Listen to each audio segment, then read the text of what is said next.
Hi, everybody. I'm Amanda, and this is Kevin with A. Smith Gallery. And we're really happy today to have with us Jennifer Wannen from Minneapolis, Minnesota.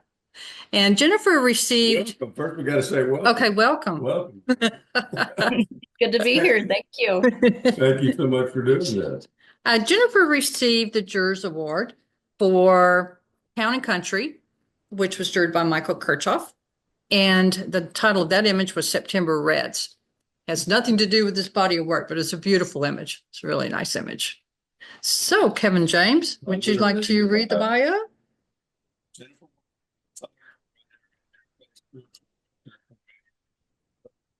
In her image making, she explores themes of imagination, animism, and mysticism.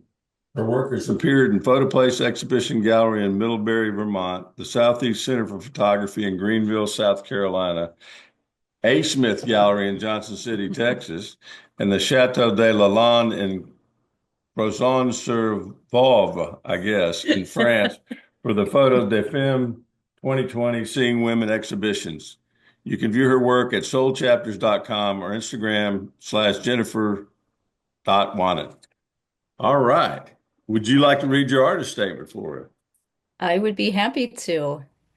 So, the Russian painter Wassily Kandinsky reflected, everything has a secret soul, which is silent more often than it speaks. As an artist, I gravitate towards subjects that dance on the edge of two worlds, one of ordinary physical reality and one of non-ordinary mystical presence. Whether framing a nature scene or setting up a narrative self-portrait, I'm attempting to capture a current of mystery I perceive in that moment. With alternative lenses and composite editing, I'm generally taking an image further from empirical presentation and more into an imaginative space, conjuring multiple layers and realities at play. My photography practice grew out of spiritual retreat practice, and that retreat mindset has come full circle, infusing itself into my creative focus. My images invite the viewer into an intimate time out of time world, ideally making space for their own experience of the sacred in their lives. Most of the images and invocations came out of a time of close compounded losses, when grief became a phantom margin to the everyday story. These years opened the aperture to that secret soul, both the enchantment and shadows found therein. Invocations bears witness to that liminal vision. Written. Very nice. Thank you. Well, we're going to share your images now. What a great image. Really, really This fantastic. was in another exhibit. Was it she, maybe? I can't remember. I can't That's remember beautiful. either at this point. It was just a few years ago. Yeah, it's pretty recent. It's beautiful. Well, I'm asking you a few questions. So, Jennifer, how did you come to photography? What came first, your photography practice or your spiritual practice? I think you talked about that a minute ago. Yeah, I would say my spiritual practice came first, and you're right. A little bit in the artist statements says that my retreat practice was sort of the launching pad for photography. And there was a time, oh gosh, I think it was about 12, 13 years ago or so, when I just went through a lot of change all at once in life. And I felt like I was starting from scratch in a lot of ways. And um, I would spend a lot of time outside. I would do a lot of retreats. I would do a lot of meditation, and it took me to a different place. I would be visiting certain lakes or parks and just focused on what was in front of me and feeling that kind of intimate connection to the places I would go back to again and again. And the peace that I would find there, I would want to take home with me. And so I started taking pictures just with my phone and to take a little bit of that home with me. I was a single parent at the time, so I needed all the peace I could get. And but over time, I felt more of a connection to the images and to image making, actually. And so I think it probably really took off around 2017. And so yeah, that was sort of how I came to things. So, have you studied photography at all? Did you take classes or workshops? I haven't. I've done readings by photographers and looked at their work, studied their work, did some like a very short course during COVID. But it was mainly from just witnessing other people's work and digging into my own and seeing what worked and what didn't for me. Well, that's amazing to hear because these are really, really Mhm. nice images. So you have a style that carries throughout too. So Mhm. how did you come to that? How did you arrive at that style, at this style? Yeah, I think it was sort of by accident. Again, all of art is a grand experiment, I guess. But I was just really interested in that kind of connection that I had with a place. And well, it looks like my screen's frozen, but you can still hear me. We can hear Um, you. yep. So I just followed the connection that I had with what was around me, what my intuition kind of gravitated toward, and then over time, I realized that the image that I wanted was more about a feeling than it was about the representation. And it was about my experience in a place, or with an object or another person, or maybe just a mood, a time of life. And so I realized that I wanted, when I was in the editing process, I was looking to take an image, like I said in the artist statement, further away from the physical reality and more into the subjective experience. And so with that came the use of, layers and filters, and eventually for me, that kind of composite editing, bringing multiple images together to create the effect that matched what I experienced. I think this next question, you covered some of that, but we'll go ahead anyway. I think in the making of art, whether painting or sculpture or photography, as the Kandinsky quote describes, there is always something hidden, suggested, or obscured. It may simply be a mood or thought of the artist that is not obviously described by paint, clay, silver, or ink. Photography seems to be better at revealing this. Can you tell us Mhm. more about your practice? So, are you still using your phone? No, no, I mean I'll bring my phone just for fun sometimes, but at this point my images come from um, just a DSLR camera. I don't have anything new or fancy, but it does allow a lot more for sure than a phone. Right. And I think this kind of addresses some of that. So you mentioned a retreat practice. So have you been holding retreats or attending retreats? Is that Yeah, attending retreats, but most of it has been solo yeah, retreat. So just going up north, which here where I live will be the Lake Superior, going up north for 5 days and being alone other than one of the dogs, and just spending time journaling and photographing and meditation time. So so I'm sure meditation has a big part in all of this. So is any of the I think what I'm trying to ask is, do you pre-plan any of this of these images, or is it all pretty much spontaneous? some of the I would say the things that are self-portrait, that has to be planned. I have to Right. bring my tripod. I don't know exactly what I'm gonna do until I get there.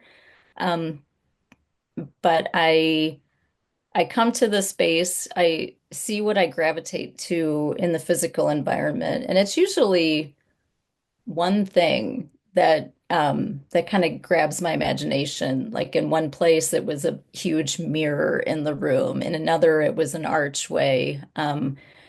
Another time, like the image that's up right now, it was the light. I had stayed at this retreat center, oh gosh, probably 15 times, but I stayed in a different cabin, and the way the light came through that huge window, just that was it. That's what I was going to focus on. and then just sort of see where the interaction between myself and that light went in the experimentation. So do you have any type of art background? I'm actually a writer. Yeah. So I've never, before this, I'd never considered myself a visual artist. I love art but I didn't see myself in that light. It just kind of happened that way. It's incredibly beautiful work. I mean, it's so, are there any photographers that you really admire? Um, well, I enjoy Doug Beasley's work, and I've had he lives here in St. Paul, which is part of the Twin Cities. We just had Certain. lunch with him, but Couple of weeks a ago. couple of weeks ago. Yeah, Yeah. he was down Oh, here. that's Yeah, he was in Yeah. Dripping wonderful. Springs. Yeah. Yeah, He's a great guy. yeah. Yeah. Yeah, he really is. I worked for him briefly, actually, right before COVID. And yeah, just a really wonderful artist, wonderful person, very welcoming.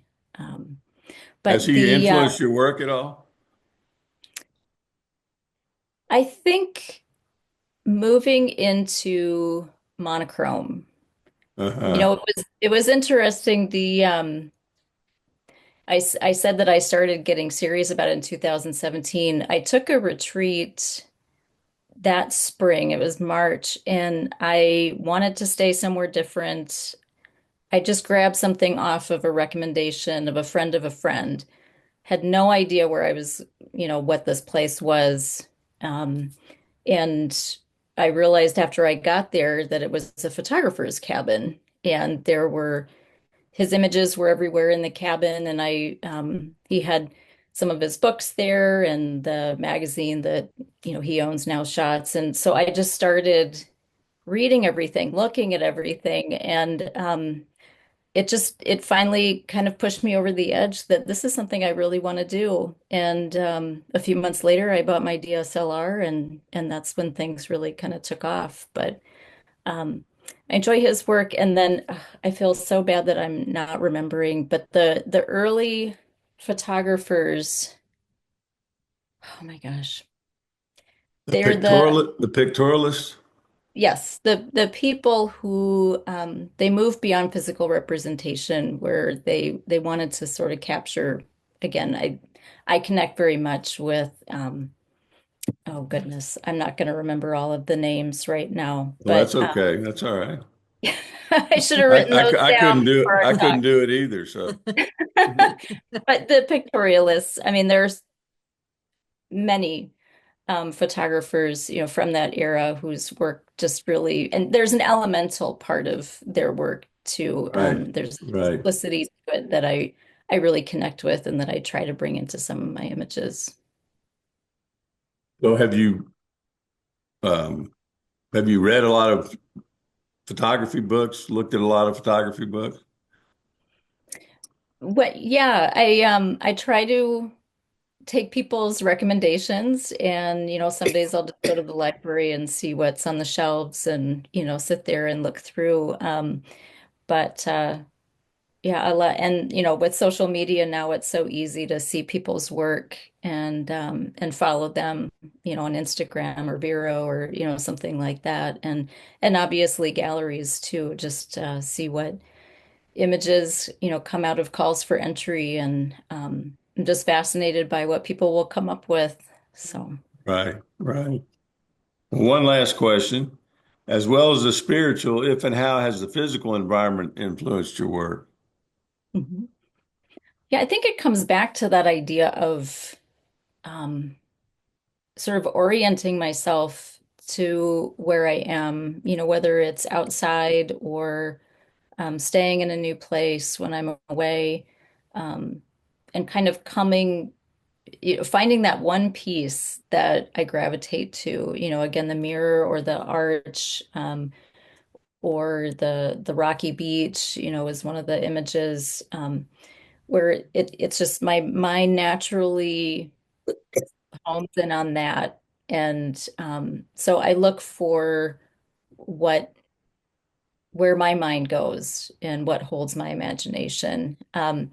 sometimes like in the image just a minute ago with the chair, I found that at a thrift store, and it held my imagination. It had to come home with me. I knew that I was going to do something with it in terms of a photograph, and the image before of the branches with the petals, that was at the very beginning of COVID, where I brought them back from a walk, scooped them up, and kind of recreated that. It was an interesting time where we were piecing our lives together in a different way, and it was sort of a metaphor, um, that image there.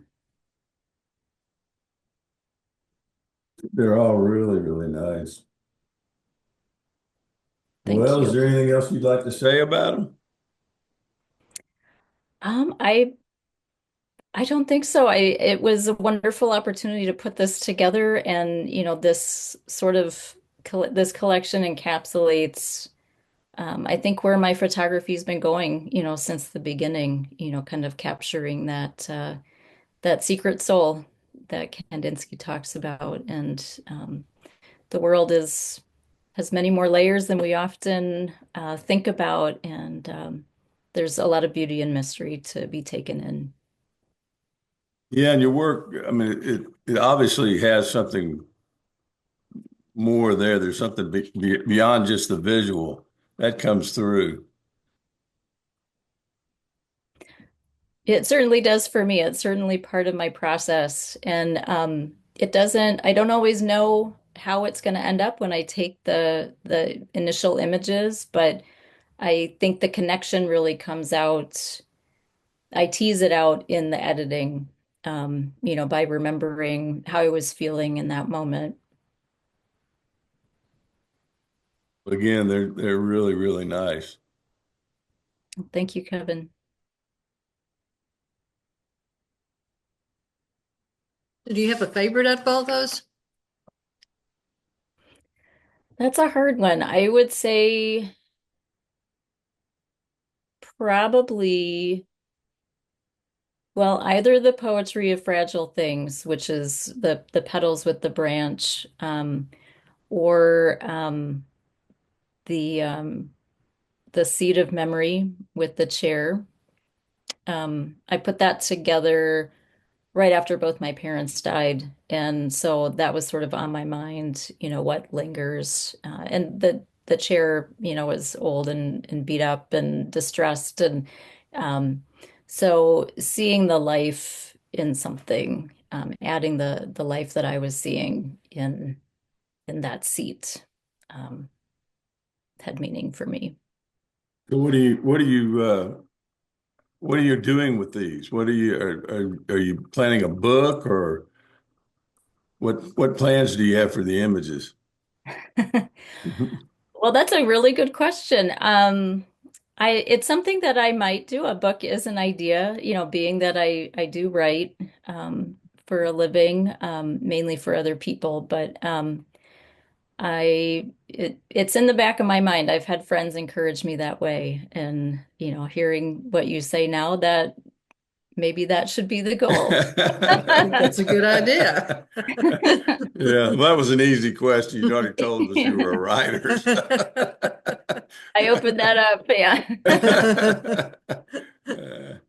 Yeah.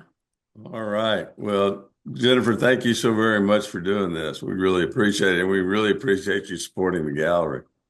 Oh, thank you. It's wonderful to be a part of it. So All right. Well, keep up the good work. thank you. Thank Bye-bye. you. I know.